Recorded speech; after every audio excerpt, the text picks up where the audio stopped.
Mọi người ơi, hiện tại là đằng trước có một em gái rất là xinh và đang đội cái mũ rất là đẹp. Thì mình sẽ bám theo em gái này hỏi xem có người yêu chưa nhá.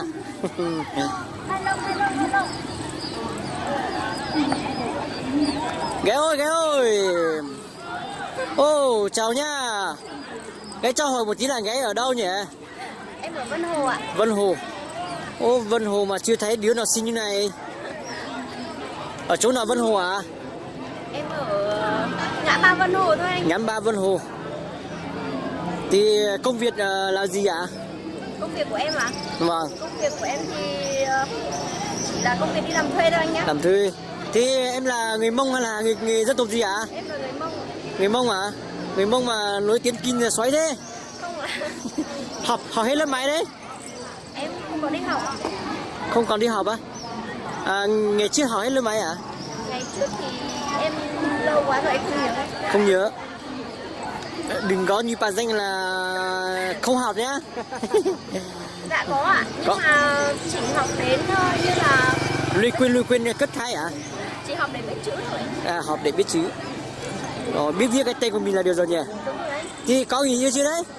Em đã từng ạ. Từng có người yêu rồi. Vâng. Có nhưng mà có cưới không ạ? Cưới hay không thì đấy là do duyên số anh nhé. Duyên số. Không ép được. Thế là yêu qua bao nhiêu tập giai rồi? Nếu mà nói mối tình thật lòng thì chắc là 2-3 rồi. 23, 2 đến 3 người, không phải 23 người chứ? Đúng vậy đó. 2 đến 3 người. Thì lại chia tay rồi à? Đúng rồi. Cảm giác chia tay có đau không? Em nghĩ là ai cũng vậy ạ.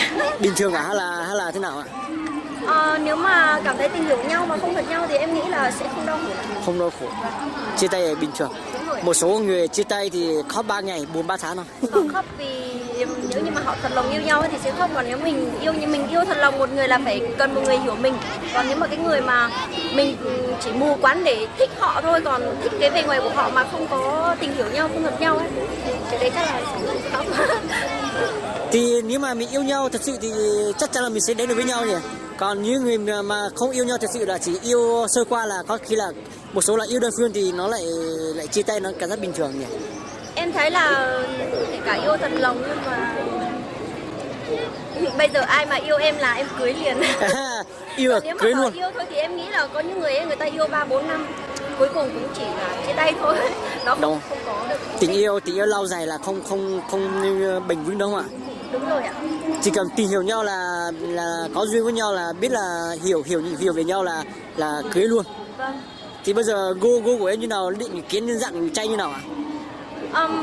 Gu của em ấy ạ, không đẹp trai lắm, Ừ. nhưng mà cũng không được xấu trai.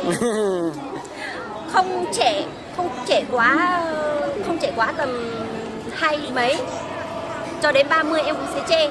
Mà em chỉ cần những cái người mà tầm 35, 39 cho đến 40 tuổi. Thế à? Đó là gu của em. Thế là em bao nhiêu tuổi rồi? Em 28 tuổi. 28 tuổi. Nhưng mà nhìn cảm giác giống như là có 20 tuổi đấy. Thế cái bộ trang phục này là thuê hay là mua ạ?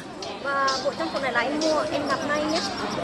Mua đặt họ may xong là thay cho tiền là mặt đi chơi. Đúng rồi ạ, nếu mà ai thích thì cũng có thể đặt. Thì hỏi em. Có thể bán lại hay là đặt bộ khác à? Chắc là sẽ bán lại hoặc là như thế nào đó cũng được. Nếu mà mọi người thích em thì chiều với mọi người, tại vì em cũng có thể may được rất nhiều bộ. Rất nhiều bộ. Áo bán đi nhưng mà nếu mà người có ai mua với bán cả người. Đi làm rau luôn. Người thì cũng phải bán tính đã. Thôi thì chúc cho gái đi chơi vui vẻ nhá, sớm kiếm được người yêu nhá. Chính người yêu trong một đêm nay. Trong một đêm nay thôi. Ai làm người yêu không?